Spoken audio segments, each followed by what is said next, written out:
Hey, this is Adam. We're in Movie Studio 17 Platinum, and we're going to talk about how to do a lens effect today, like an overlaid magnifying glass lens kind of effect, where you can put one object in focus while the rest is out of focus. So first off, we have this image here. It's just an iSpy image I stole. I'm going to go to best full so you guys can see the full extent of what we're doing here. And then I'm going to come down here to my tracks, and I'm going to delete the picture-in-picture track, because that's just going to get in our way right now. We don't need it. And then I'm going to hit Control while this is highlighted and create a copy in the track above it. Now I have two copies of the same exact thing, frame for frame.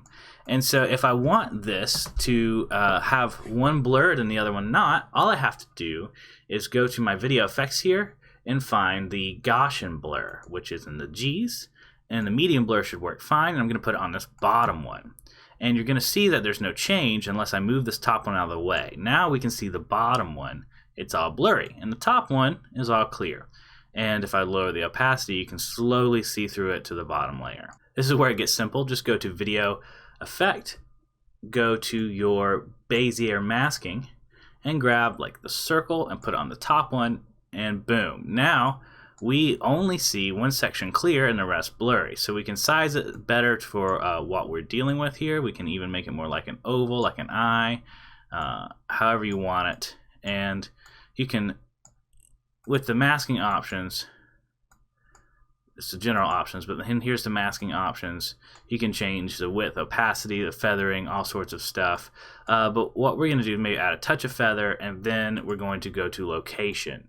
With the location, there's this clock with a plus sign by it. That's the animate button. That's how we're going to create keyframes. So we're going to hit that button right there.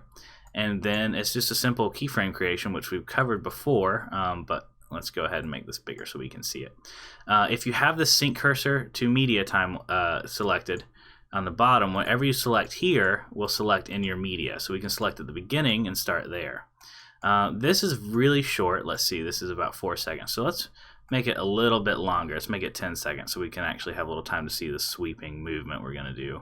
And that'll make our timeline, that's close to 10 seconds. That'll make our timeline down here respond to this timeline.